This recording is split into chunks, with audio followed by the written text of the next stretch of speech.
Bonjour à tous, mon nom est Pascal Borel et je te parle des montagnes suisses.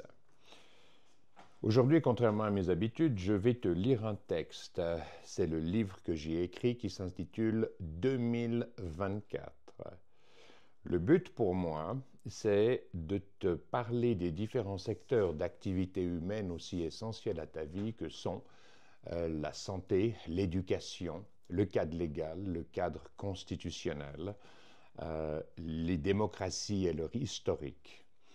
L'idée, c'est de te donner une feuille de route qui vise à une forme de non-coopération sociale et c'est la voie la plus directe pour redonner leur force à nos démocraties et aux systèmes de gouvernance qui sont à ton service, au service du seul souverain, le peuple. Tu retrouveras le livre sur Amazon 2024. Tu le retrouveras entièrement gratuitement sur notre site internet www.4ovet24 www.4ovet24.com. Tu retrouveras donc tout cela. Aujourd'hui, je te lis le chapitre 4, l'Empire du mensonge. Quelques citations. Personne n'est plus détesté que celui qui dit la vérité. L'objet de l'homme supérieur est la vérité. Si tu dois choisir entre liberté et vérité, choisis la vérité, car c'est l'unique chemin vers la liberté. Les sages, capables de voir à travers les ombres et les mensonges de leur culture, ne seront jamais compris. Ils seront haïs, car les hommes ont peur de la vérité et encore plus de la lumière. Si tu ne dis pas la vérité, quelqu'un la dira à ta place. Toute action qui commence dans le mensonge ou la colère se termine dans la honte. Tu peux pardonner qu'un enfant ait peur du noir. Ton problème commence quand les adultes ont peur de la lumière. En 2024, tu vis et nous vivons tous dans un empire du mensonge. On te ment sur tout, et je vais te le démontrer dans ce chapitre. Je le fais véritablement pour rire un coup avec toi, plus par dérision que pour te prouver quoi que ce soit. Tu connais déjà ne serait-ce qu'intuitivement tous les exemples dont je te parle ci-dessous. Je vais juste les décrire sous un angle différent pour bien mettre en lumière le total ridicule de notre situation. C'est drôle, bien sûr, mais c'est aussi douloureux. Si tu fais encore partie des quelques personnes bien intentionnées qui aiment leur prochain, qui accordent leur confiance pour vivre en harmonie avec leur famille, avec les autres et avec la nature, tu vas rire, mais d'un rire jaune. Quand tu réaliseras que par ta mollesse, par ton manque de courage, par ta démission devant tous tes devoirs envers toi-même et envers tes semblables, tu es responsable de tout ce que je décris ci-dessous, ton rire jaune se transformera en larmes. Si tu es vaguement capable de faire les liens entre les faits et les mensonges que tu acceptes comme du bon argent, tu pleureras de honte. C'est peut-être ce qu'il te faut pour que tu te réveilles enfin et que tu adhères à la non-coopération sociale qui seule pourra remettre l'humanité et les démocraties sur les rails, sans violence, sans insultes, sans mépris et surtout de façon inclusive en donnant à tous la possibilité de contribuer au succès futur. À tout seigneur, tout honneur. Commençons par les vainqueurs, toutes catégories confondues, le numéro 1 du classement de l'empire du mensonge, les politiques. Les politiques te mentent sur à peu près tout. Non par plaisir ou par volonté de te tromper, ce sont nos structures démocratiques actuelles et les modes de scrutin qui les y obligent littéralement. S'ils ne te mentent pas, ils ne sont pas élus. C'est aussi simple que cela. Quand ils ne te mentent pas, ils te censurent l'accès à l'information pour t'empêcher d'être un citoyen à qui revient le pouvoir de décision. Ils te mentent sur les finances publiques. Non seulement ils ne te donnent pas accès aux comptes de l'État, et quand ils sont contraints de le faire, ils noient le poisson dans une complexité qui t'empêche de comprendre et de tirer quelque décision que ce soit. En fait, ils protègent leur budget, leur capacité de te prendre la valeur de ton travail d'où ils tirent leur pouvoir. Pour eux, faire des économies se résume à augmenter les revenus de l'État, donc les taxes, à faire tourner la planche à billets qui crée l'inflation, à générer de la dette politique que tu acceptes encore d'appeler la dette publique. Quelques exemples. Ils te mentent sur l'éducation, te faisant croire qu'ils sont les seuls capables d'éduquer tes enfants au travers des programmes standardisés de l'instruction publique, en fait de l'école étatique. Pire, ils ont réussi à te faire croire que l'éducation est gratuite, que tu ne payeras rien pour le bien le plus précieux de l'humanité, la connaissance, le savoir. Je ne t'en dis pas plus, j'y ai consacré un chapitre que tu trouveras ci-après dans le texte. Ils te mentent sur la santé et tu arrives à croire qu'à travers l'intervention de l'État ou des assurances obligatoires, la médecine est gratuite, que c'est un acquis social. Ils t'ont tellement bien menti que tu acceptes de mettre un intermédiaire financier sans aucune compétence médicale entre toi et ton médecin. En fait, entre ta santé et ton médecin. Tu laisses leurs intérêts et leur logique financière prendre le contrôle de la médecine. Pire, prendre le contrôle des traitements auxquels tu auras droit ou non. Je ne t'en dis pas plus. Encore une fois, j'y ai consacré un chapitre complet que tu trouveras ci-après dans le texte. Ils te mentent au travers de leurs promesses électorales. Ils te les vendent comme on offre un cadeau à un petit enfant.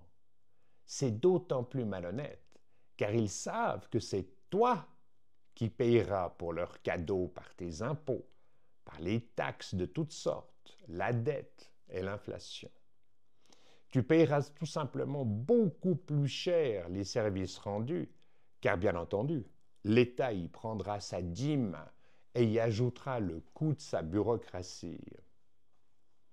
Ils te mentent sur le coût des infrastructures physiques, routes, chemins de fer, ponts, eau, égouts, électricité, la liste est sans fin, dont les budgets sont systématiquement dépassés et qui coûtent en entretien 10% de leur prix à neuf par année.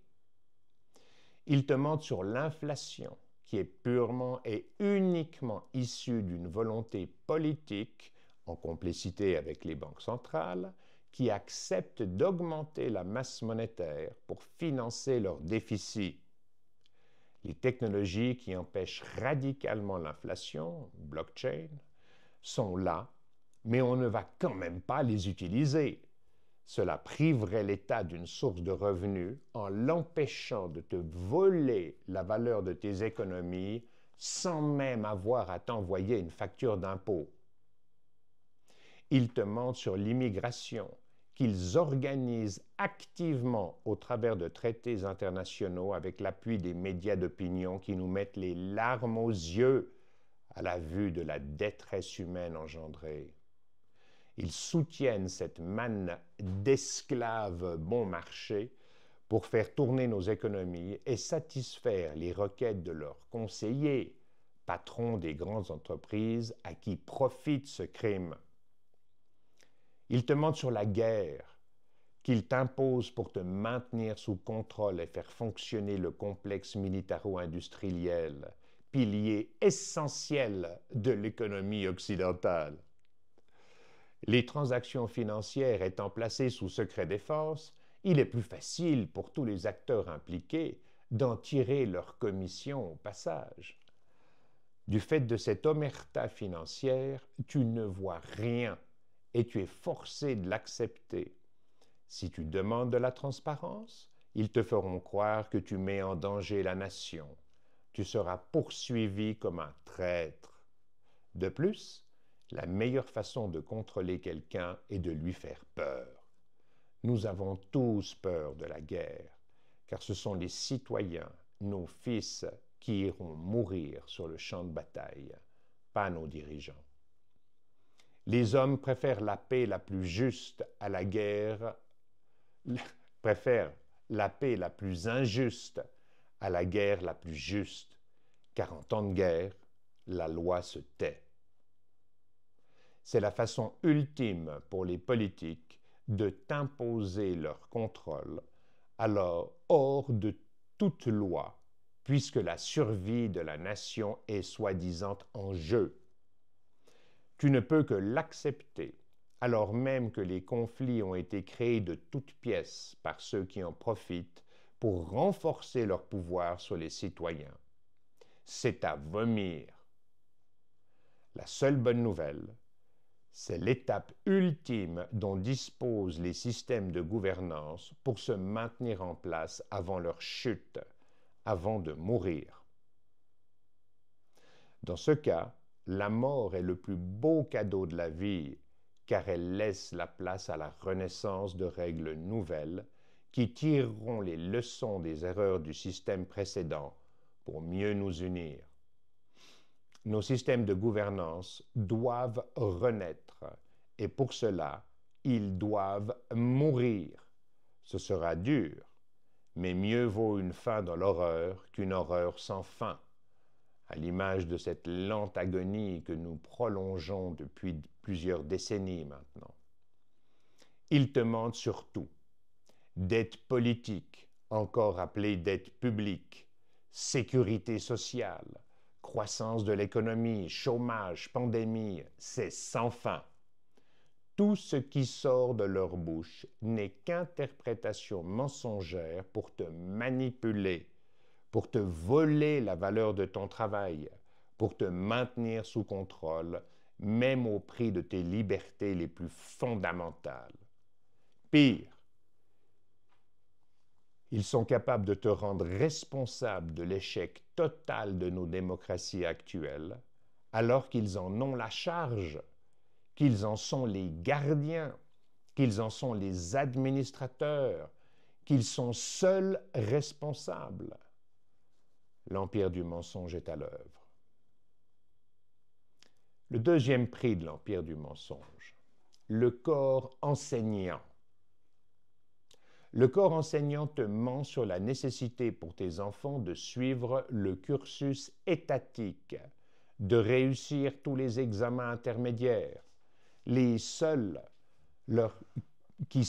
leur permettront d'accéder à un job rémunéré, seuls garants de leur succès.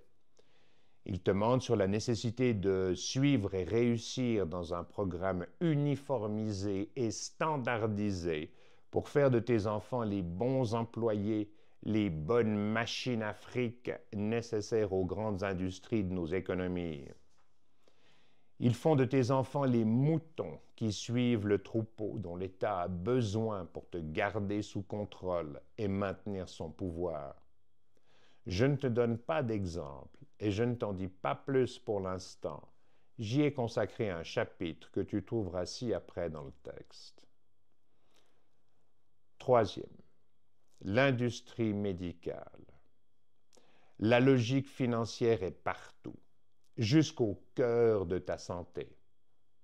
La médecine occidentale ne cherche pas à te guérir. Elle te donne des traitements palliatifs à tes symptômes pour te conserver comme client. Elle pourrait faire de la prévention. Elle a les solutions pour te guérir, mais elle ne les utilise pas du fait de la logique consumériste dont elle est victime elle-même. Tu ne te sens pas bien, tu es malade? Ne change pas tes habitudes, mais prends ces 3 pilules à 20 € par jour pour faire tourner la machine à fric de la pharma et retourne voir ton médecin dans 3 ou 6 mois pour qu'il puisse facturer la sécurité sociale de l'État ou les assurances de santé obligatoires. De toute façon, tu as bonne conscience, car tu arrives encore à croire que la santé est gratuite, que tu n'es pas responsable de ta propre santé. C'est le monde à l'envers. Ils te mentent sur le prix de tous les protocoles de soins et ce qu'ils rapportent en bénéfice à l'industrie pharmaceutique, aux assurances et à l'État. Ils te mentent sur ton surpoids. Crois-tu qu'après 3,8 milliards d'années d'évolution de la vie sur Terre, la nature t'a programmé pour être obèse ou en surpoids constant? Évidemment pas. Mais tu manges des sucres 3 fois par jour. Ce faisant, tu produis de l'insuline 3 fois par jour, la plus puissante hormone de stockage, la plus puissante hormone anabolisante de ton corps, et tu stockes. Lis mon chapitre 5 sur la santé ci-dessous. Sur les bienfaits du régime sans sucre, lis régime cétogène, tellement facile à mettre en place. Évidemment, ça ne rapporte pas d'argent, donc ils préfèrent te mentir pour te conserver comme source de revenus, et cela au prix de ta propre santé. Ils te mentent sur la fréquence de tes prises alimentaires, en collusion avec l'industrie agroalimentaire. À eux deux, ils te font croire que tu dois manger 3 fois par jour, alors que durant toute l'évolution de notre espèce, nous avons mangé entre 3 et 10 fois par semaine, au maximum. Comment veux-tu que nous soyons devenus le top prédateur de la planète si nous devions manger 3 fois par jour pour survivre? Dans un monde saturé par la bouffe, toutes les religions, toutes les philosophies religieuses, de quelque origine qu'elles soient, prônent le jeûne depuis des milliers d'années. Crois-tu que ce soit parce que c'est mauvais pour toi ou parce que c'est bon pour toi? Encore une fois, lis mon chapitre 5 sur ta santé ci-dessous, sur les bienfaits du jeûne intermittent, aussi appelé OMAD, One Meal a Day. C'est la base, mais ça ne rapporte pas d'argent à l'industrie médicale, ni à l'industrie pharmaceutique, ni à l'industrie agroalimentaire. Ils préfèrent te mentir pour te conserver comme source de revenus, même si c'est au prix de ta santé. Ils te mentent sur ton cholestérol, ils te font croire qu'il est ton ennemi, alors qu'il constitue toutes tes membranes cellulaires, qu'il est un composant essentiel de ton cerveau, puisqu'il favorise la formation des synapses qui lient toutes tes neurones, toutes tes cellules nerveuses entre elles, qu'il est à la base de ta production de vitamine D3, indispensable pour fixer le calcium de tes os, qu'il joue un rôle essentiel dans la production des hormones comme la testostérone, la cortisone, le cortisol et tant d'autres. Hein? Le cholestérol produit la bile indispensable à la gestion des graisses. La liste des réactions métaboliques dans lesquelles le cholestérol est indispensable est sans fin. Mais ils te font croire que tu as trop de cholestérol. Et seule l'industrie médicale sait comment remédier à la mauvaise programmation du top prédateur de la planète, l'être humain. Consomme, prends des statines pour faire baisser ton taux de cholestérol. Une gamme de médicaments qui rapporte plus de 40 milliards de dollars de profit par année, et ça a augmenté ces 2 dernières années, à l'industrie pharmaceutique. L'empire du mensonge est à l'œuvre. Ils te mentent sur tes douleurs articulaires, ta fatigue, ta dépression nerveuse, tes allergies, ton asthme, ton diabète, tes inflammations, sur ton âge et ton hérédité qui seraient responsables des maladies de Parkinson et d'Alzheimer, en fait de tous tes maux. Encore une fois, ce sont des mensonges sans fin. Je ne t'en dis pas plus pour l'instant. J'y ai consacré un chapitre que tu retrouveras ci-après dans le texte. 4. La presse. Les médias traditionnels ou médias d'opinion te mentent sur tout. Pour les anglo-saxons plus directs que nous autres francophones, ce sont les fake news medias ou les legacy dying medias. Ils appartiennent à 4 ou 5 grands groupes internationaux pour 95% d'entre eux. Tous ces médias sont contraints par leurs propriétaires à une ligne éditoriale dont le but est de créer les opinions publiques qui soutiennent ceux qui les subventionnent, nommément quelques annonceurs du secteur privé, mais essentiellement les États, dont ils dépendent pour l'essentiel de leur chiffre d'affaires. Ils deviennent donc sans aucune exception des médias d'opinion, dont la priorité est de mettre au pouvoir des dirigeants politiques qui acceptent d'utiliser l'argent public, ton argent, pour les subventionner. En échange, les politiques élus grâce à leurs appuis soutiennent les intérêts financiers des 5 groupes qui les font accéder au pouvoir par leur contrôle du narratif.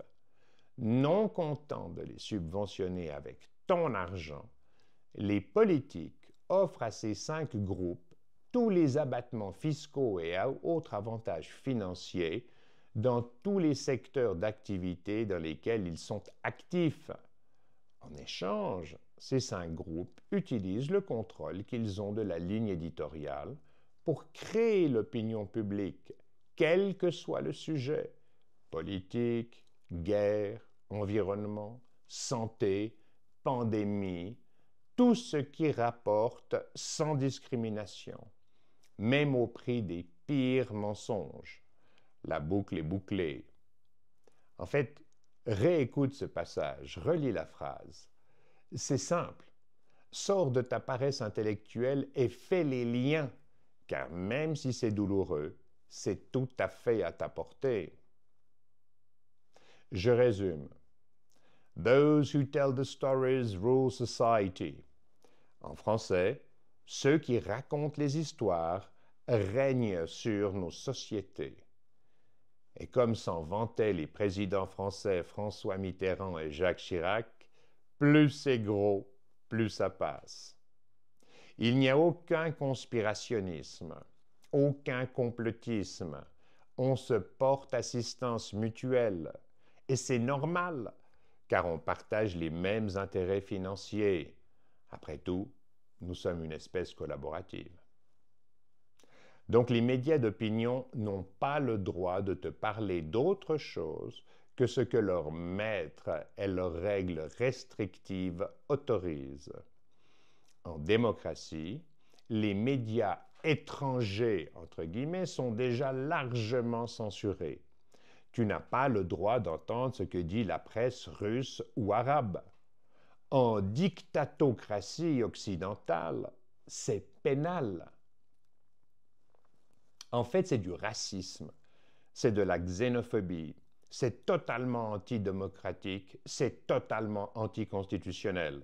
Mais tu l'acceptes parce que tu t'es fait laver le cerveau.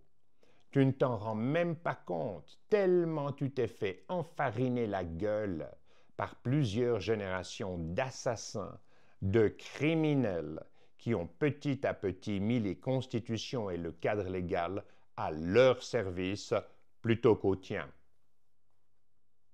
Tu n'es rien d'autre qu'un pauvre mouton qui suit docilement le troupeau, même quand il va droit au précipice, même quand tu sais qu'il va droit au précipice. Mais tu l'acceptes, car ce n'est pas de ta faute. Tu n'y es pour rien. Tu ne savais pas. C'est à cause des autres. C'est eux qui t'ont trahi. Ce n'est pas toi. Ce n'est pas moi, mon pauvre chéri.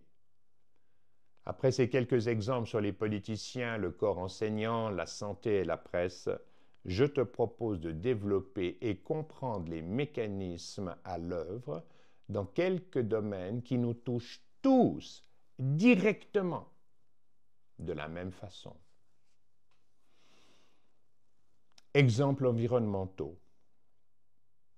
Une majorité des organisations qui œuvrent à préserver notre environnement te mentent en permanence. Ils ne te mentent pas volontairement, ni pour te nuire. Ils ne sont pas conscients des mensonges dont ils se font les relais. Ils sont profondément convaincus de détenir la vérité. Ils croient nous unir derrière une noble cause. Ils pensent pouvoir ramener l'ordre dans un monde en chaos, un monde que nous avons rendu si complexe que personne ne le comprend plus dans sa totalité. Ils défendent leurs convictions, leur vérité, je devrais dire leur dogme, avec l'énergie du désespoir. Malheureusement, les dogmes et autres croyances religieuses font rarement bon ménage avec la rigueur de la démarche scientifique. J'étais avec des gens du GIEC qui voulaient me convaincre que du fait de l'élevage, les bovins représentent la plus grande masse animale, le plus grand poids en kilos concentré en une seule espèce sur Terre. C'est évidemment faux.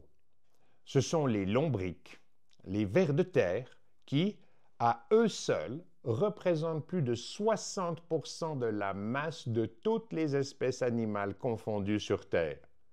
Mais ils t'affirment que ce sont les bovins, pour te rendre coupable peut-être d'aimer la viande, te rendre responsable, pour que tu payes pour tes méfaits. C'est devenu leur business model. Les mêmes experts du GIEC m'expliquent que du fait des activités humaines, 5 espèces vivantes disparaissent chaque jour de la surface de la planète.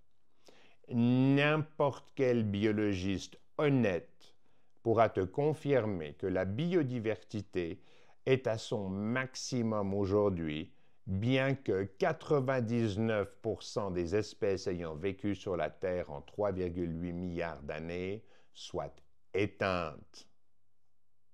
Ce que le GIEC ne veut pas que tu réalises, c'est ce qu'il ne faut pas que tu saches, c'est que la nature n'aime pas le vide, et que si des espèces moins adaptées à leur environnement disparaissent, elles sont immédiatement remplacées par d'autres, plus efficaces, et mieux à même de tirer parti des niches écologiques laissées vacantes. En fait, l'être humain n'y est pas pour grand-chose. La plupart du temps, c'est la pression évolutive des espèces mieux adaptées qui font disparaître et qui remplacent celles qui le sont moins. La logique est primaire, mais tellement vraie qu'elle t'est sans doute inaccessible. Essaye de penser simplement, de guérir de ta complexionnite, et tu te feras moins enfariner la gueule par les criminels environnementaux qui tirent profit de ton ignorance. Je te rappelle que l'ignorance est la mère de tous les désastres. En anglais, ignorance is the root and stem of all evils. Greenpeace te ment pour des raisons purement financières, pour faire survivre la machine à fric qu'ils sont devenus. Je te donne l'exemple d'une histoire vécue personnellement.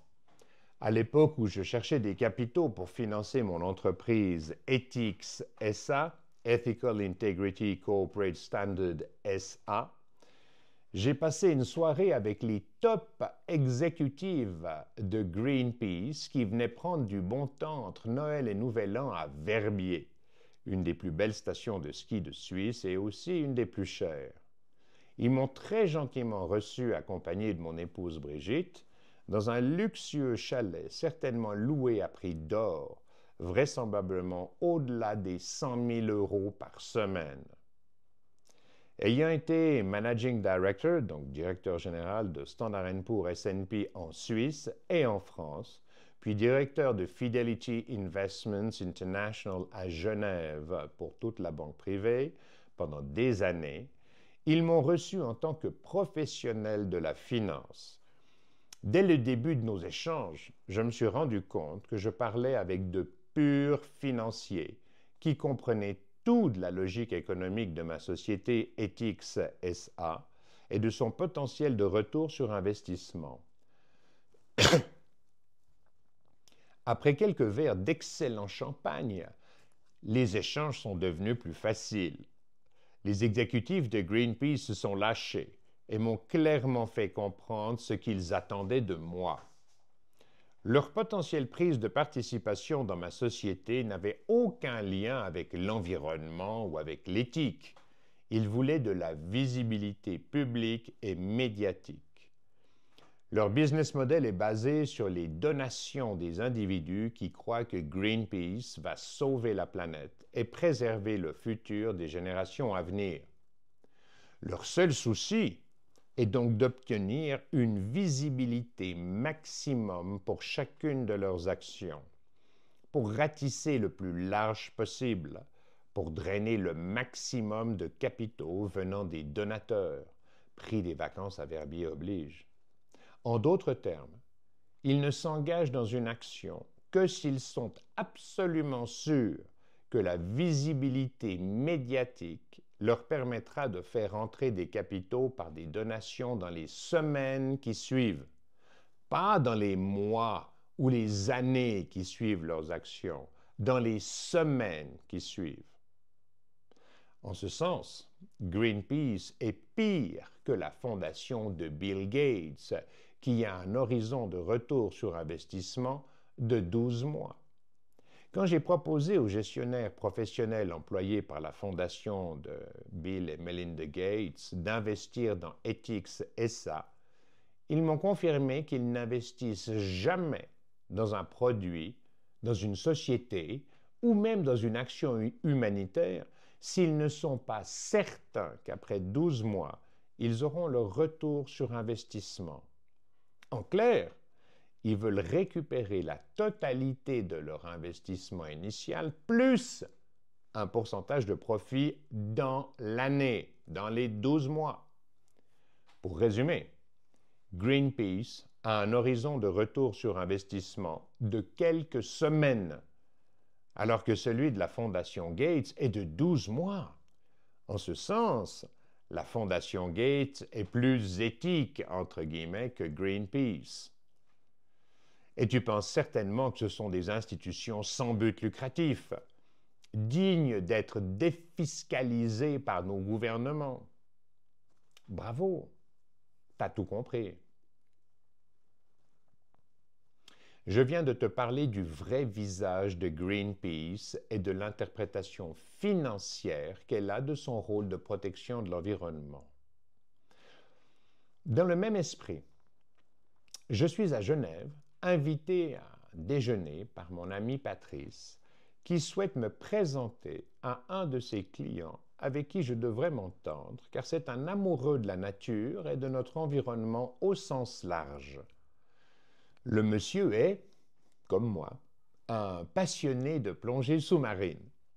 Il revient d'Alaska, où il a été sur le site de naufrage de l'Exxon Valdez, qui est dans le top 3 des pires catastrophes pétrolières de l'histoire. Je lui demande si c'est ton amour des désastres majeurs qui l'a amené là-bas. Non, il est allé faire de la plongée sous-marine. Je suis interloqué et je lui dis que si je me fie aux informations de la presse, ça doit être un désert maritime.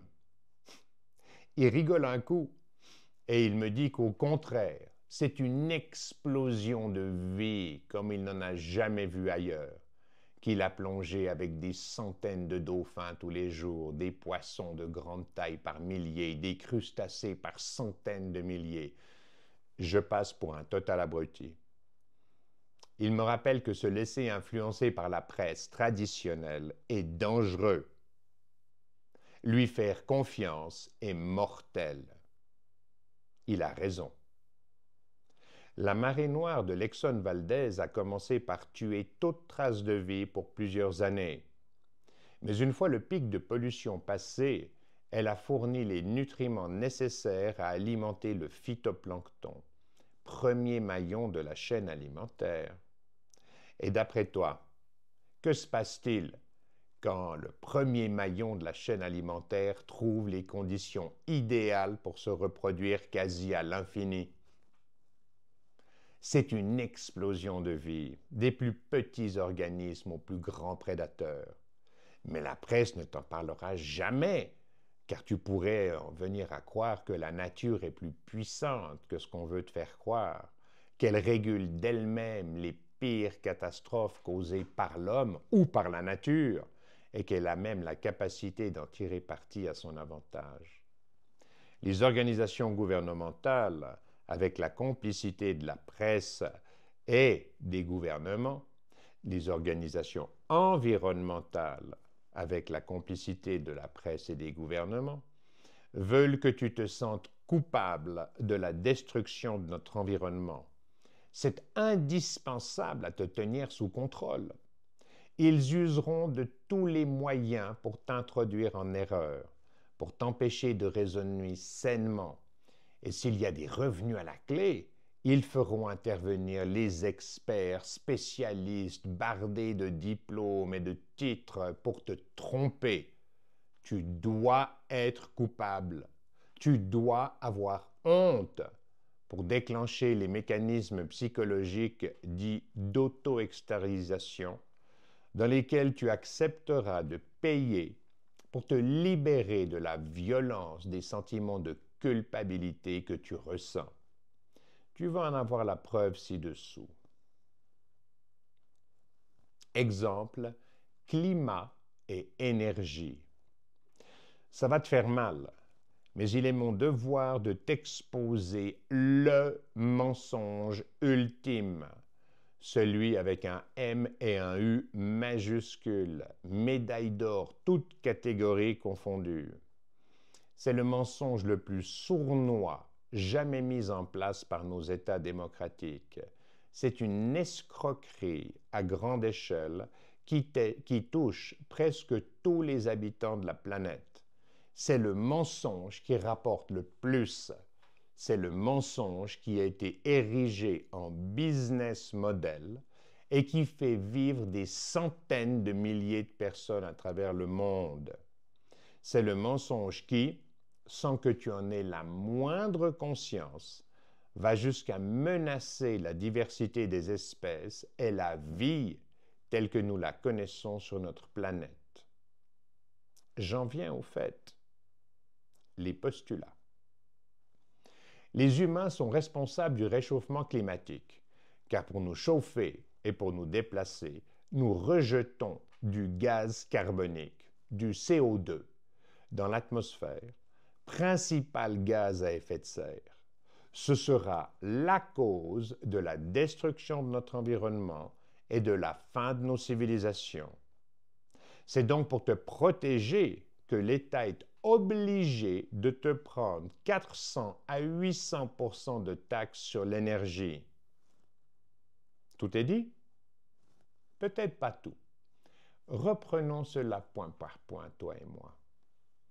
Sans effet de serre, la température moyenne de la Terre serait comprise entre moins 13 et moins 17 degrés Celsius ou entre 8 et 1 degré Fahrenheit. La vie telle que nous la connaissons serait absolument impossible, car la Terre serait envahie par les glaces jusqu'à l'équateur. Tu devrais donc remercier le ciel tous les jours pour ce bienfait qu'est l'effet de serre, qui seul assure des températures compatibles avec la vie sur notre planète. Tous les climatologues savent que le gaz, qui représente à lui seul 70 à 85% de l'effet de serre global, est la vapeur d'eau, mais en aucun cas le CO2 ni le méthane. Le CO2 compte pour moins de 2% de l'effet de serre global. Il pourrait atteindre 3% selon des estimations moins rigoureuses. Le CO2 joue donc un rôle homéopathique dans l'effet de serre global sur notre planète. De plus, c'est à faible concentration proportionnellement à l'atmosphère dans son ensemble que le CO2 développe l'essentiel de son effet de serre. Sans entrer dans les détails, cela est dû aux propriétés physico-chimiques de la molécule de CO2. S'il faut 800 ppm, parts par million, pour augmenter la température de l'atmosphère de 1 degré, il faudra 1600 parts par million en plus pour gagner le degré suivant, 3200 parts par million en plus pour le degré suivant, et ainsi de suite. Je te rends attentif à une chose. Tu constateras que dans l'inertie de la manipulation intellectuelle dont je suis la victime, tout comme toi d'ailleurs, par les spécialistes du climat, je te parle de la concentration du CO2 en ppm parts par million, plutôt qu'en pourcentage. C'est ce que les manipulateurs, experts scientifiques m'imposent pour m'empêcher de faire les liens. 420 est un chiffre élevé. C'est un chiffre à plusieurs centaines. C'est un ordre de grandeur que nous utilisons tous les jours pour compter. C'est tangible. Nous nous le représentons bien. En fait, 420 ppm de CO2 représente en pourcentage 0,042% de concentration. Pourquoi ne pas l'exprimer ainsi? Pourquoi ne pas exprimer la concentration de CO2 dans l'atmosphère en pourcentage, comme nous sommes tous habitués à le faire? Encore une fois, c'est pour mieux dissimuler leurs mensonges, pour mieux te manipuler, pour t'obliger à croire que la concentration de CO2 est élevée, alors qu'en fait elle est très basse en valeur absolue, et surtout elle est basse en regard de l'histoire des derniers 500 millions d'années. Nous le verrons plus avant dans le texte. En 2024, le CO2 ne représente même pas un demi-dixième de pourcent de l'atmosphère. J'ai bien dit un demi-dixième de pourcent de l'atmosphère terrestre.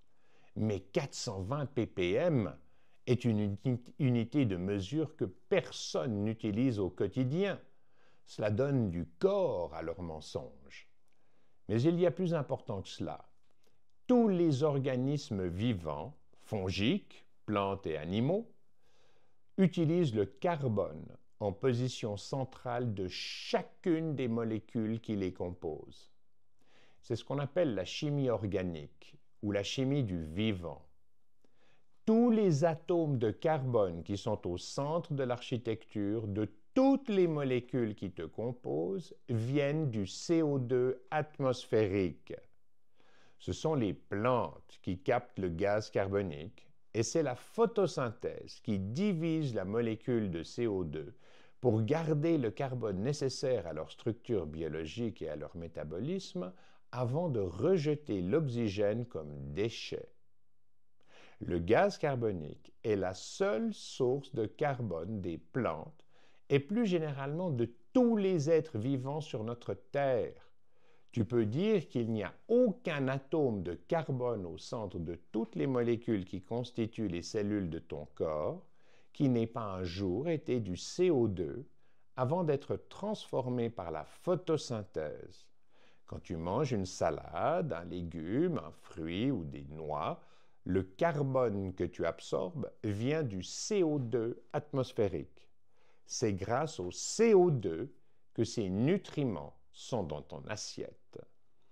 Même quand tu manges une viande, un poisson, du fromage ou un œuf, le carbone au centre des acides aminés, donc des protéines, des acides gras, des graisses, des hydrates de carbone, donc des sucres, vient 100% du gaz carbonique, du dioxyde de carbone, du CO2 atmosphérique.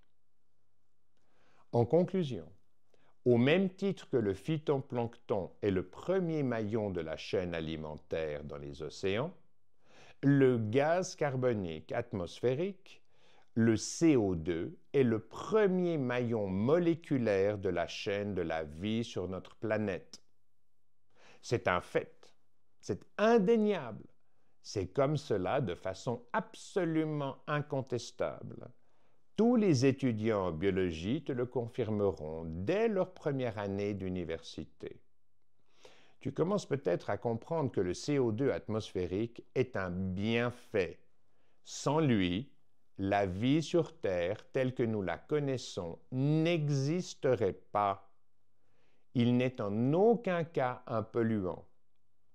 Le gaz carbonique est le premier maillon moléculaire de la chaîne du vivant. Il est aussi indispensable à la vie que l'eau et la lumière du soleil, car ensemble, ils sont les 3 ingrédients nécessaires à la photosynthèse des plantes. Si l'un d'eux vient à manquer, la plante meurt. En 2024, la concentration de CO2 atmosphérique est d'environ 0,042%, soit 420 ppm. C'est très bas comparé à la moyenne de concentration du CO2 pendant les derniers 500 millions d'années, qui était compris entre 4 et 10 fois plus élevé qu'aujourd'hui, soit compris entre 0,12% et 0,42%, donc entre 1200 et 4200 ppm. Je te rappelle que si tu passes en dessous de 0,02%, soit 200 ppm de CO2 atmosphérique, les plantes souffrent, et qu'en dessous de 0,015%, donc 150 ppm de CO2, la photosynthèse est impossible et les plantes meurent. Entre l'an 1800 et 1900, soit il y a environ un siècle et demi, nous avons rarement dépassé les 0,025%, donc 250 ppm, mettant en danger la photosynthèse, donc tout le règne végétal. Une des raisons de cet abaissement de la concentration de CO2 atmosphérique depuis quelques millions d'années est due aux organismes marins, tels que les coraux et autres animaux à coquilles qui sont devenus très performants à utiliser le carbonate de calcium qu'ils tirent du CO2 pour fabriquer leurs squelettes, leurs coquilles, exosquelettes et autres. Donc même, les récifs coralliens et tout leur écosystème dépendent directement de la concentration de CO2 dans l'atmosphère et dans les océans où il se dissout pour s'épanouir. Un des effets de cette faible concentration de CO2 atmosphérique actuelle est que les plantes terrestres ouvrent leurs pores au maximum pour essayer de capturer au mieux le gaz carbonique dont elles dépendent toutes. Ce faisant, elles perdent beaucoup d'eau par exsudation. Elles ouvrent leurs pores et elles doivent compenser cette perte hydrique en consommant jusqu'à 10 fois plus de liquide. Beaucoup de biologistes y voient l'une des causes de la désertification observée dans beaucoup d'endroits. À ce stade du chapitre, tu te dis, mais qu'est-ce qu'il raconte? Tout ce que tu lis, tout ce que tu entends en ce moment est probablement à l'opposé de tes certitudes actuelles. Or, apprendre ce que tu sais déjà est impossible. C'est la raison pour laquelle tu dois vider une partie de ta coupe. Tu dois désapprendre, casser l'inertie des croyances qui peuplent ton cerveau, l'inertie de ce qu'on t'a appris à l'école ou à l'université. Ton problème vient du fait que tu ne veux pas désapprendre. Tu ne veux pas remplacer tes mensonges par la vérité. Tu as peur de la liberté, comme tu as peur de la lumière. Tu veux continuer à faire partie du troupeau. Tu ne veux pas devoir entrer en conflit avec les moutons qui t'entourent et qui suivent docilement le narratif ambiant. En fait, tu souhaites rester ignorant, car tu y trouves ton confort, au point d'accepter les pires mensonges sans te douter à quel point ils nuisent à ta qualité de vie. Tu veux continuer à faire confiance aux experts scientifiques qui savent tous ce que je te décris, mais qui ne te le disent pas par peur d'être eux-mêmes éjectés du troupeau. Ne crois pas un instant qu'ils ne sont pas capables de faire les liens qu'un enfant de 7 ans fait facilement. Ils ont juste peur de nuire à leurs intérêts financiers. Ils ont peur d'être rejetés, de perdre leur job, de perdre leur salaire, leur statut dans notre société. En fait, cela vient du système éducatif qui est à revoir entièrement, car il ne nous apprend plus à accepter le conflit comme faisant partie de la vie, à le gérer sans violence, à entrer en confrontation pour défendre la vérité, pour défendre nos convictions et les valeurs qui font la force de l'humain. Je développe ce sujet dans mon chapitre éducation ci-dessous. Retour au CO2. Pas fini. J'étais avec un ami journaliste indépendant qui a des connaissances incroyables sur tout. En fait, c'est une encyclopédie à lui seul. Il me soutenait que des biologistes avaient diagnostiqué que certaines variétés d'arbres de la forêt amazonienne devenaient obèses du fait d'une concentration trop élevée de CO2 dans l'atmosphère. Comment se fait-il qu'il ne fasse pas les liens? Il sait que le niveau de CO2 en 2024 est très bas en regard de sa concentration au cours des derniers 500 millions d'années. Il sait aussi qu'un épi de blé, donc une plante comme un arbre, ou un épi d'orge a un génome, un ADN, au minimum 3 ou 4 fois plus complexe que celui d'un être humain. Il sait que seuls quelques pourcents de cet ADN, et donc de ce génome, expriment des caractères acquis. Le reste du génome est conservé dans les gènes, vraisemblablement pour permettre à l'espèce de s'adapter plus rapidement à des changements environnementaux.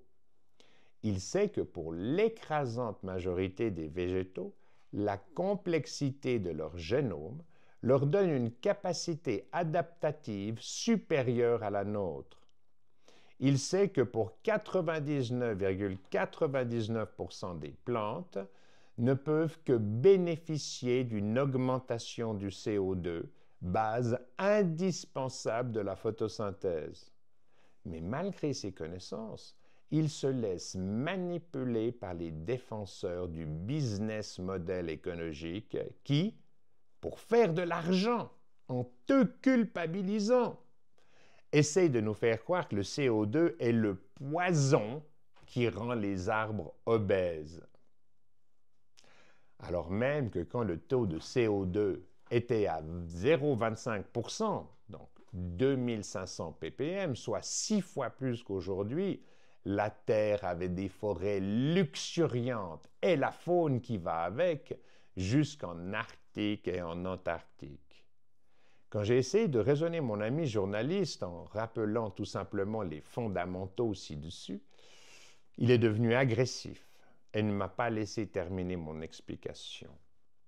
Malgré son érudition, il défend un dogme qui, en te rendant coupable, est devenu une fabuleuse machine à fric pour ceux qui sont assez malhonnêtes pour s'en servir contre toi, pour utiliser ton ignorance afin de te voler ton argent. C'est le monde à l'envers. Mais il y a encore beaucoup plus important que cela. Comme tu l'as compris, la photosynthèse capte le carbone du CO2 et rejette l'oxygène comme déchet. Or, tu dois savoir que pour 99,9999999% des atomes d'oxygène dans l'atmosphère terrestre sont produits par les plantes et les organismes photosynthétiques, avec en tête de liste, bien sûr, le phytoplancton des océans. Donc, tout l'oxygène dont tu as besoin, que tu absorbes à chaque respiration, l'oxygène dont tu ne peux pas te passer plus d'une minute ou deux de ta naissance à ta mort, vient exclusivement du CO2 transformé par la photosynthèse. Ce sont des faits indiscutables, incontournables. Sans CO2 atmosphérique, pas de photosynthèse, pas d'oxygène à respirer, pas de carbone à disposition pour constituer le cœur de chaque molécule de la chimie du vivant sur Terre. Pas de vie telle que nous la connaissons aujourd'hui. Tu as donc maintenant compris que non seulement les atomes de carbone qui servent d'architecture à toutes les molécules de ton corps viennent du CO2, mais qu'en plus, chaque atome d'oxygène que tu respires vient aussi du CO2. Mais tu vas certainement continuer à croire que le CO2 est le pire des polluants, qu'il va causer la disparition de notre civilisation et de toutes les espèces vivantes, car il est responsable d'un effet de serre, ton ennemi, alors qu'il est indispensable à la vie sur Terre. Bravo, bravo! Belle capacité d'analyse, belle capacité à faire les liens, belle intelligence, oui. Tu ne veux pas comprendre un raisonnement simple et inéluctable basé sur des faits incontestables. Tu ne peux pas admettre que tu as été assez stupide pour te faire enfariner la gueule depuis si longtemps. C'est douloureux d'être trahi par tes semblables, trahi par les scientifiques en qui tu avais placé ta confiance, trahi par les médias, trahi par ton gouvernement. Mais ne change rien. Ne prends pas la peine de comprendre. N'essaye même pas d'admettre tes erreurs et encore moins de les corriger. Va te réfugier dans ta complexionnite. Continue à vivre dans ton empire du mensonge puisqu'apparemment tu l'acceptes. Tu t'y es construit ton confort. Tu veux continuer à croire le narratif car tu veux suivre le mouvement, tel le mouton. Tu veux faire partie du troupeau, tu veux faire partie du groupe, tu veux ressembler à la majorité des bien-pensants. C'est la politique de l'autruche. Tu te caches, tu ne veux pas affronter la réalité. L'école ne t'a pas appris à faire face, à résoudre les problèmes en prenant les mesures qui s'imposent.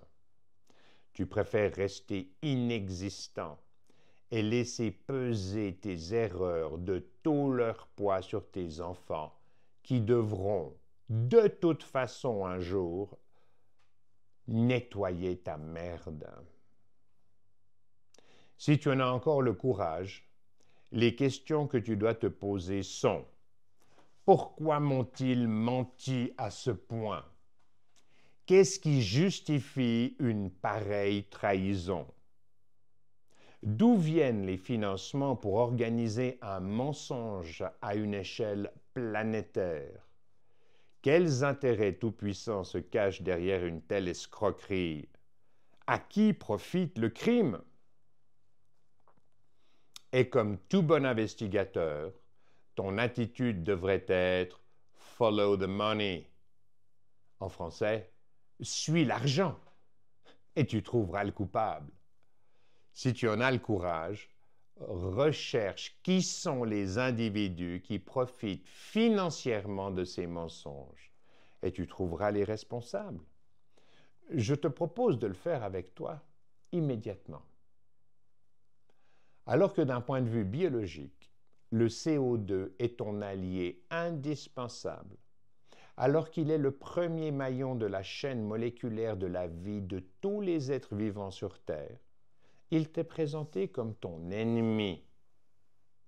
Alors que l'effet de serre est indispensable à la vie, alors que la période d'apogée climatique chaude que nous traversons depuis quelques millénaires a permis le succès des civilisations humaines, on te présente cet optimum climatique comme un ennemi. Les médias, les scientifiques, les gouvernements te répètent les mêmes mensonges. Mais pourquoi? La réponse est tellement simple, tellement évidente, que nous sommes incapables de la voir, aveuglés que nous sommes par notre complexionnite chronique. Relis certaines parties du chapitre 2 sur la complexionnite, tu comprendras. L'accès à l'énergie, a conditionné le succès de notre espèce et continuera à être son moteur principal dans les siècles à venir, pour ne pas dire dans les millénaires à venir. Nous savons que l'Homo erectus a maîtrisé le feu il y a environ 400 000 ans, 400 à 700 000 ans. C'est un tournant majeur de notre histoire.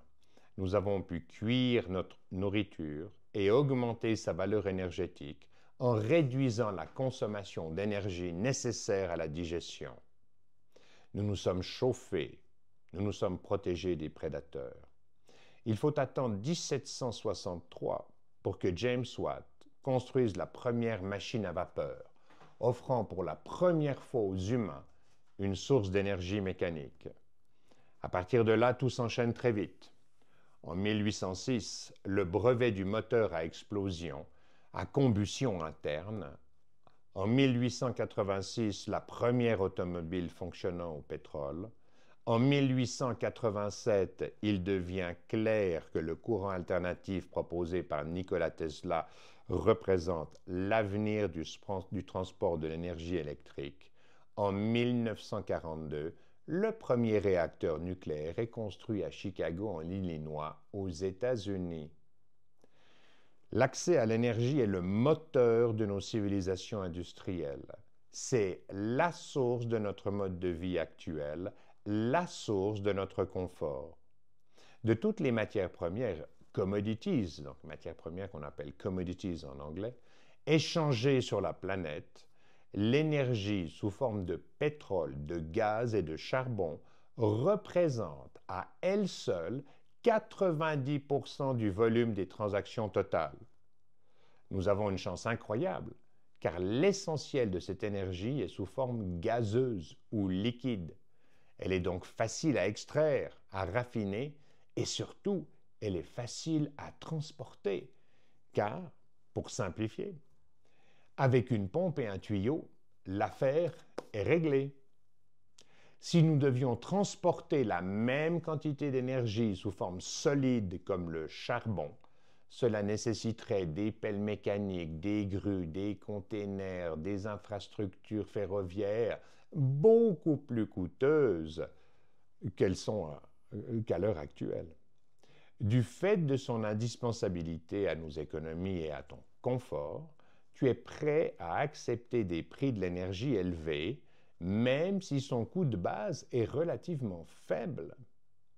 En donnant 10% de marge aux producteurs, 10% aux raffineurs et 10% aux transporteurs-distributeurs, le coût du litre d'essence à la station-service devrait être au maximum de 25 à 40 centimes de dollars ou d'euros le litre.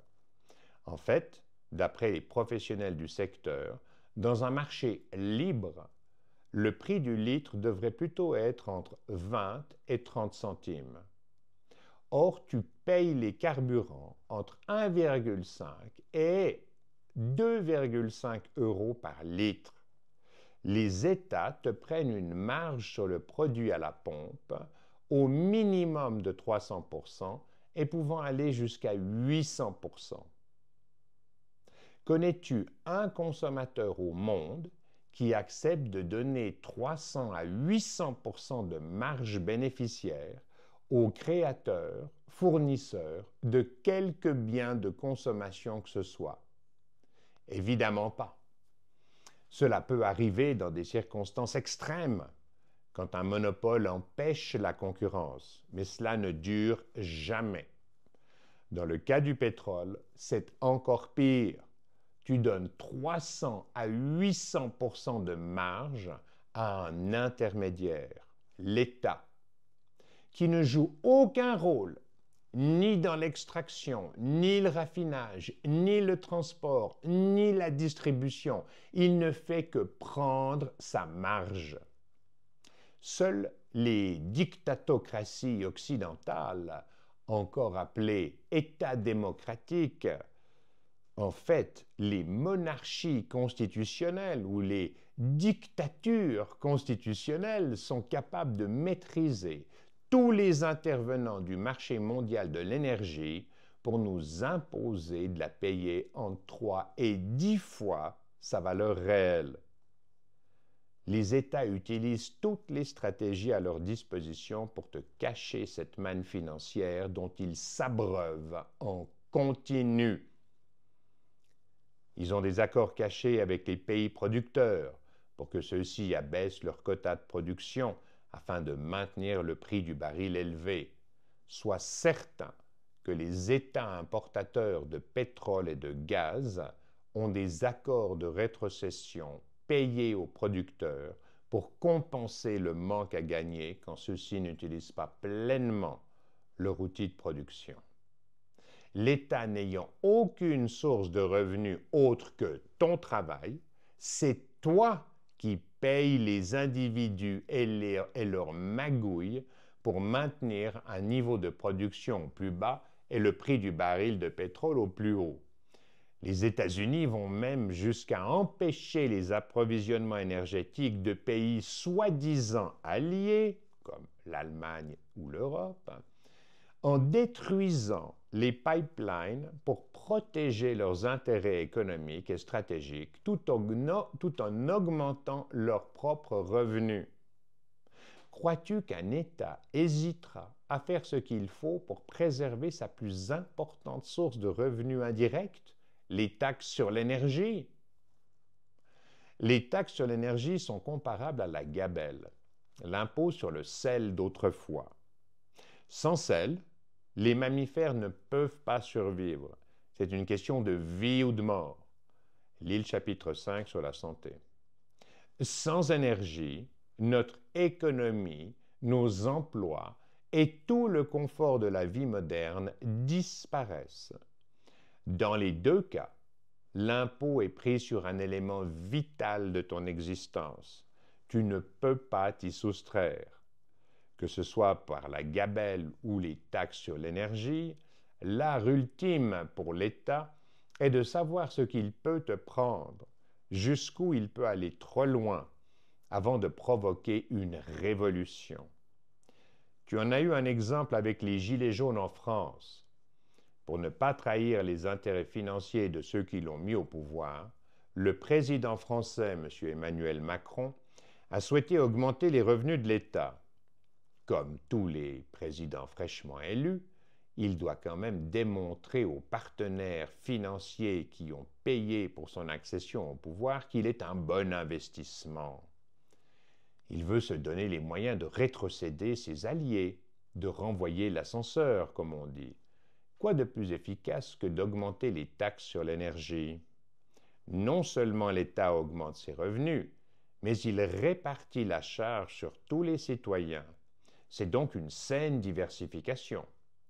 De plus, l'État diminue le pouvoir d'achat de tous les Français, donc il diminue leur liberté, il restreint la mobilité, il empêche les familles de se réunir pour se voir et rester unies, il crée la discorde, il divise pour mieux régner.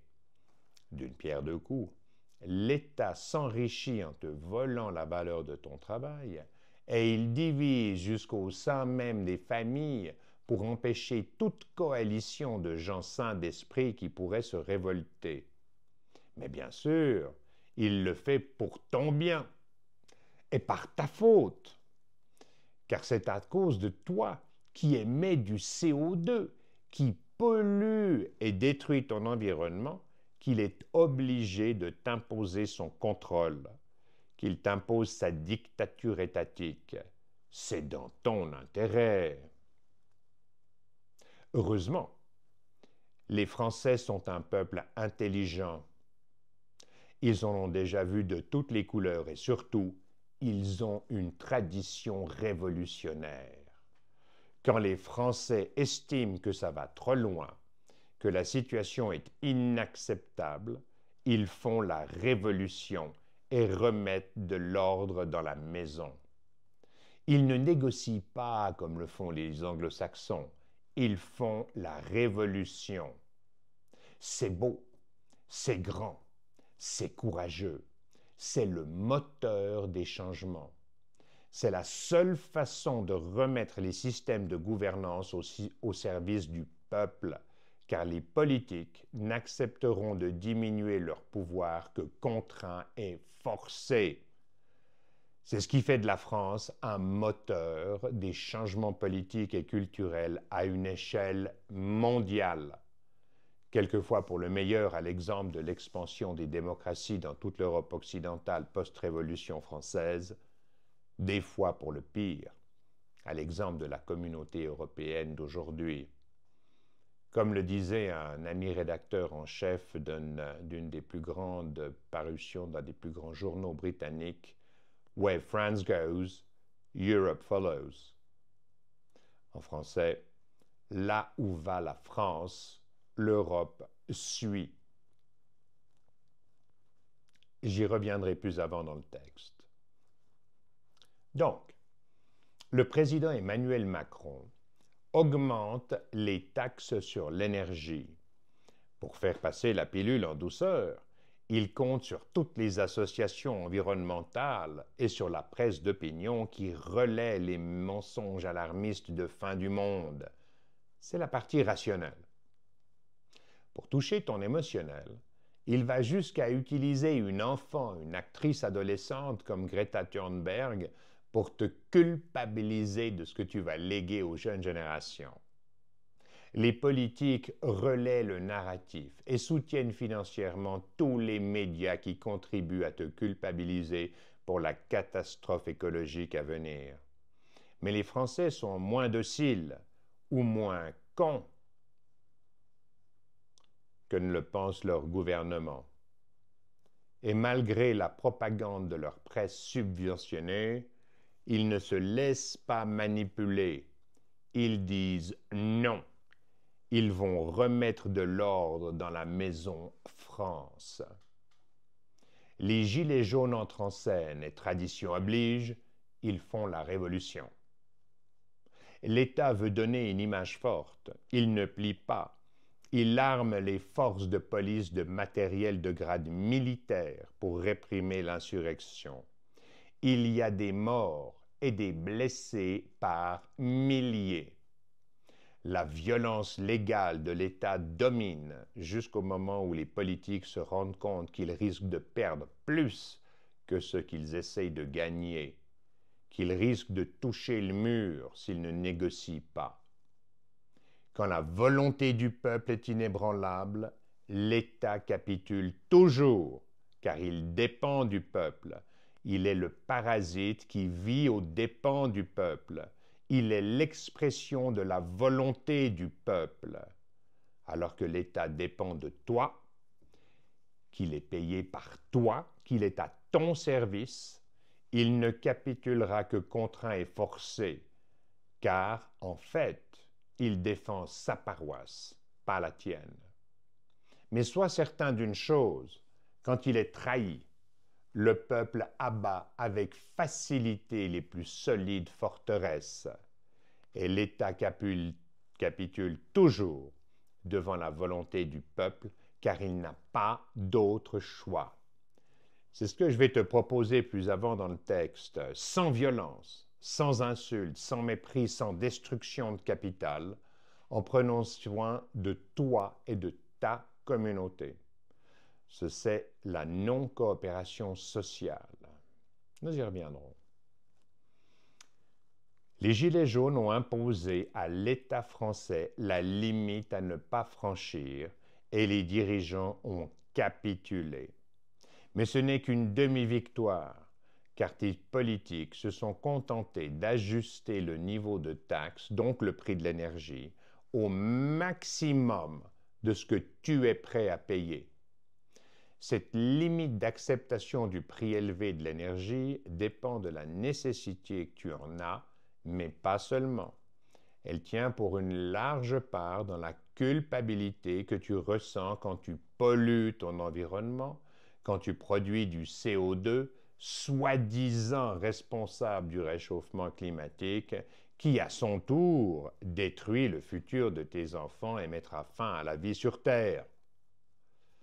Si tu te sens suffisamment coupable de tous ces maux à venir, tu acceptes de te punir et de payer une taxe à ton État protecteur. C'est une réaction psychologique qui a une fondation neurophysiologique appelée auto-extériorisation, dans laquelle tu dois trouver un bouc émissaire, un responsable de ce qui t'arrive, et tu te décharges de ta culpabilité sur lui. Tu extériorises ce que tu perçois comme ta responsabilité sur un autre pour te vider de la violence des sentiments générés. Les États n'ont pas ce niveau de compréhension des mécanismes psychologiques, mais ils ont bien compris que s'ils arrivent à te taxer en te persuadant que c'est dans ton intérêt, que c'est pour ton bien, il y a peu de chances que tu te révoltes. Pour cela, il faut te faire croire que le CO2 est un polluant, responsable de tous nos malheurs, et que c'est toi qui es responsable de le produire avec ta voiture et ton chauffage. Il faut te faire croire que l'homme est devenu Dieu tout-puissant sur terre, ce qui est plutôt flatteur, et que par tes actions, tu as pris le contrôle des aléas climatiques qui jalonnent l'histoire de la planète Terre. Tu es donc coupable de détruire le futur de notre environnement. Et merci l'État protecteur qui te sauve de toi-même et empoche le maximum de fric sans révolution. Et merci l'État protecteur qui te vole ton argent, qui te vole la valeur de ton travail avec ton consentement bienveillant. Si tu te plains, si tu contestes, c'est que tu es un irresponsable, tu es un asocial, et l'État utilisera la violence légale qu'il a construite au travers de la Constitution, du cadre légal et du Code de procédure pour te mettre au pas. Si tu résistes encore, l'État se donne le droit de te mettre en prison pour te voler ta liberté et tous tes biens, puisqu'en prison tu n'en auras plus besoin. As-tu compris les relations de cause à effet qui amènent un petit groupe d'humains à utiliser tous les moyens imaginables pour te déposséder de la valeur de ton travail? Est-ce que tu fais enfin les liens entre la réalité des faits et l'interprétation mensongère que des humains en font pour créer les niches économiques qui leur permettent de te voler ton argent?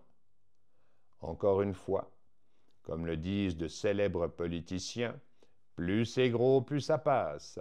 Plus les mensonges sont gros, plus ça passe. Plus tu les acceptes. Il n'y a aucun complot. Il n'y a aucun complotisme.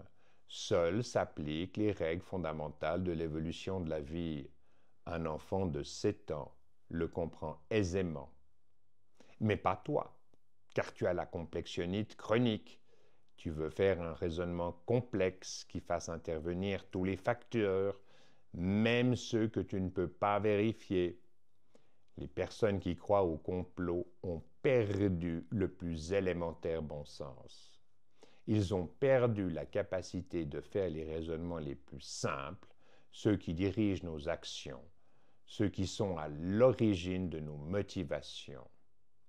Comment se fait-il qu'une majorité d'humains se laisse aller à des explications complexes qui, par définition, ne tiennent pas la route par rapport aux règles simples de l'évolution de la vie? Ce qui se conçoit bien s'énonce clairement, et les mots pour le dire se trouvent facilement. Tu peux constater que les principaux fléaux dont la presse, les gouvernements et les environnementalistes te menacent portent sur des événements à venir dans 20 ans, dans 50 ans ou dans 100 ans. En 1970, ils t'ont dit que nous n'aurions plus de pétrole dans 25 ans. En 1980, les pluies acides allaient détruire les forêts et toutes nos cultures dans les 15 ans. En 1990, la couche d'ozone allait disparaître dans les 15 ans. En 2000, les calottes polaires allaient disparaître dans les 20 ans. Tu veux que je continue? Ou tu commences à comprendre? C'est toujours une anticipation de ce qui est à venir, mais qui n'est pas encore là, donc qui est invérifiable. Aucun scientifique ni personne ne peut prédire l'augmentation de la température du climat de façon fiable à un siècle. Les meilleurs modèles informatiques sur les plus puissants ordinateurs de la planète ne sont même pas capables de calculer l'albédo des nuages. Aucun scientifique ni personne ne peut prévoir l'augmentation ou l'abaissement du niveau des océans à un siècle, à un millénaire, et encore moins à 100 000 ans. Aucun scientifique ni personne ne peut prédire la taille du trou de la couche d'ozone à un siècle et quel en sera l'impact. Quand les catastrophes futures leur manquent, ils te vendent des menaces invisibles pour la majorité d'entre nous. Qui va naviguer ou nager au milieu de l'océan Pacifique pour voir si l'île de plastique de la taille du Texas existe bien? Qui va plonger sur le site de la marée noire de l'Exxon Valdez en Alaska pour vérifier que c'est bien le désert maritime décrit par la presse? Qui va faire de la plongée sur la grande barrière de corail au large de l'Australie pour confirmer la mort du récif? Qui a déjà mesuré chez lui la teneur en CO2, gaz invisible et inodore, qui monte facilement à plus de 20 fois sa concentration atmosphérique naturelle dans une salle de classe dont les fenêtres sont fermées? Penses-tu que cela nuit au travail des élèves et du professeur qui s'y trouve? Que le CO2 nuit à leur faculté intellectuelle ou à leur capacité de mémoriser le cours? Évidemment pas. Ton combat. Oui, le CO2 est bon pour la nature. En revanche, les pollutions par les métaux lourds, par les engrais et les pesticides de l'agriculture, par les plastiques, par toutes les substances rejetées par la pétrochimie, par les industries pharmaceutiques, par l'industrie agroalimentaire, toutes ces pollutions sont absolument létales. Elles sont mortelles pour toutes les espèces vivantes sur Terre, sans exception, que ce soit dans le règne des fongiques, donc des champignons, le règne végétal ou le règne animal. C'est là qu'est ton vrai combat si tu veux t'engager, si tu veux réellement faire ce qui est juste, ce qui est responsable, ce qui préservera l'environnement naturel sur le long terme. Tu dois consacrer tes capacités intellectuelles et ton énergie sur tout ce qui a un impact. Lutter contre le fait de remettre dans l'atmosphère du CO2 emprisonné sous terre sous forme de pétrole depuis des centaines de millions d'années est une pure perte de temps et d'énergie. Cela va à l'encontre de ce dont la nature a besoin. Cela met potentiellement en danger la vie sur Terre. En revanche, lutter contre la pollution de notre environnement engendrée par les produits dérivés de nos activités humaines, voilà une énergie bien dépensée. Voilà un combat qui en vaut la peine. Lutter contre le rejet des perturbateurs endocriniens dans les plastiques qui empêchent les poissons et amphibiens mâles de féconder leurs femelles, lutter contre le rejet de dioxyde de soufre dans l'atmosphère qui provoque les pluies acides, lutter contre les pesticides qui tuent les abeilles empêchant la pollinisation, lutter contre les semences transgéniques qui autorisent l'utilisation des pesticides les plus violents.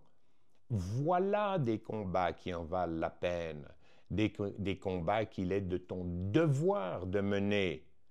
Arrête de défendre les intérêts purement financiers des menteurs qui abusent de ta bienveillance et de ta volonté de bien faire pour te voler le maximum de la valeur de ton dur labeur, de ton travail.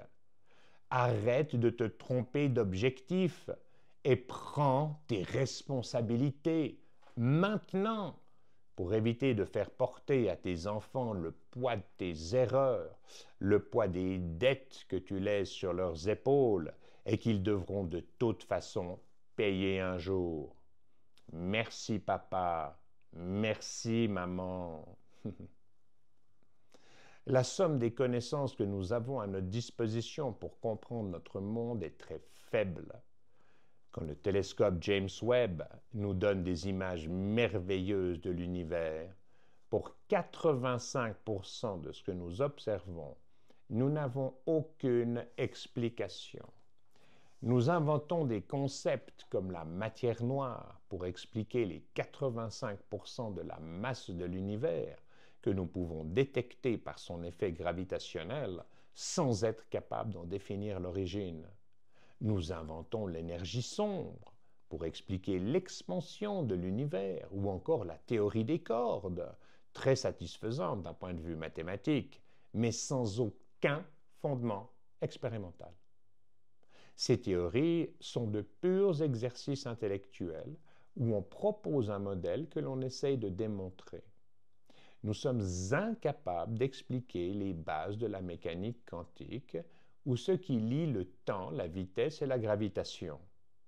Malgré toutes nos connaissances, ni toi, ni moi, ni aucun humain ne sommes capables d'expliquer les phénomènes les plus élémentaires qui régissent notre univers. Nos connaissances sont quasi inexistantes en 2024. Je dirais même misérables pour 85% de ce que nous observons avec les moyens scientifiques les plus pointus. Quel que soit le domaine, nous émettons des hypothèses et nous essayons de les confirmer. Certaines fois, nous avons de la chance et le postulat se confirme rapidement par l'expérience renouvelable, vérifiable et produisant toujours le même résultat. D'autres fois, nous avons moins de chance et nous devons rester ignorants pendant des décennies, voire des siècles, jusqu'au moment où des hommes clairvoyants illuminent nos lanternes. C'est comme cela que nous progressons, que nous élargissons petit à petit le champ de nos connaissances. C'est la seule route qui puisse nous mener à une compréhension globale des phénomènes que nous observons et dans lesquels nous vivons. L'humilité devrait être la règle, mais non. Les systèmes éducatifs, entre autres universitaires, produisent des arrogants qui méprisent tous ceux qui ne partagent pas leurs certitudes, qui divisent en excluant tous ceux qui ne font pas partie de leur sérail. Nos connaissances sont si faibles que nous n'avons de consensus ni en médecine, ni en physique, ni en finance, encore moins en politique. En 2024, quel que soit le sujet, si 4 personnes ont le même avis, sois quasi certain qu'elles ont un agenda personnel caché. Si 4 personnes te disent la même chose sur un sujet, c'est qu'elles te mentent. Elles défendent des intérêts soit financiers, soit politiques, ce qui revient malheureusement au même aujourd'hui. C'est peut-être une approche un peu extrême, mais c'est celle que tu dois adopter. Ne tombe pas dans la paranoïa et accorde ta confiance quand tu le souhaites, mais toujours une confiance attentive. Vérifie tout ce qui t'est présenté comme une certitude et en particulier si ça touche à ta qualité de vie, à ta santé, à l'éducation de tes enfants et en particulier à ton argent. Vérifie par toi-même tout ce qui a un impact sur tes finances, tout ce qui justifie les taxes et les impôts que l'État te prend. Vérifie par toi-même tout ce qui a un impact sur ta santé. Ne prends pas un médicament ni même une vitamine sur la base des intérêts financiers de l'industrie pharmaceutique. Quel que soit le sujet, exige une totale transparence. exige une explication simple que tu comprends instantanément. Et si on ne te la donne pas, si on t'enfume dans des explications compliquées, fuis. Élimine la personne qui te manipule de tes points de référence. Élimine la personne de ta vie. Fais-toi confiance. Utilise ton ressenti. Reviens à des raisonnements et à des explications simples. Tu vivras mieux. Ton horizon se dégagera et ton univers s'en trouvera tellement plus lumineux. Ton devoir est de déchirer le voile du mensonge, mais tu ne le feras que très difficilement, ou tu ne le feras pas, car c'est trop douloureux. Te demander de remettre en question tes convictions s'oppose à ton fonctionnement cérébral, s'oppose au biais de confirmation, et ton cerveau ne le fera que contraint et forcé. Refuser le mensonge est un choix personnel que tu peux faire, qui est à la portée de tous. Il consiste à dire « le mensonge ne passera pas par moi ». C'est un choix de vie, car dans notre monde, cela te rendra incompatible avec une majorité d'individus. Si tu dis « le mensonge ne passera pas par ma bouche », c'est avant tout pour toi, mais c'est aussi pour tes proches et sur le long terme, pour l'humanité tout entière. Le choix de ne jamais mentir te rendra ta liberté. Ton honnêteté intellectuelle t'apportera une paix intérieure, te fera vivre en harmonie avec toi-même, avec ton univers, qui deviendra plus simple. Tu le comprendras mieux, tu consacreras ton temps à partager avec d'autres tes vraies convictions et tu entendras les leurs. On dit que la punition du menteur n'est pas que les autres ne le croient pas, c'est qu'il ne peut plus croire les autres. Le menteur est persuadé que tous les êtres humains fonctionnent comme lui, sans éducation, sans valeur, sans éthique. Il se coupe littéralement du reste du monde, car personne ne le croit et il ne peut croire personne. Ce faisant, il se prive du moteur du succès de notre espèce, la communication, la collaboration dans l'harmonie entre des individus qui se font confiance. Tu peux objecter le proverbe « toute vérité n'est pas bonne à dire ». Et c'est vrai, mais tout finit toujours par sortir. Les petits mensonges de tous les jours qui, en eux-mêmes, ne signifient rien, doivent être éliminés, car ils te coûteront tout. Quand ils sont découverts, et ils le sont tôt ou tard, ils te coûteront la perte de confiance de l'autre, la perte de ta capacité à collaborer dans l'harmonie avec celui qui est à tes côtés. Si tu ne peux pas répondre à une question, pour quelque raison que ce soit, dis que tu ne souhaites pas répondre ou que tu ne peux pas répondre, mais ne mens pas, ne mens jamais. Honore la vérité plus que les hommes et tu deviendras plus fort, tu deviendras un pilier solide de l'édifice dans lequel nous vivons tous.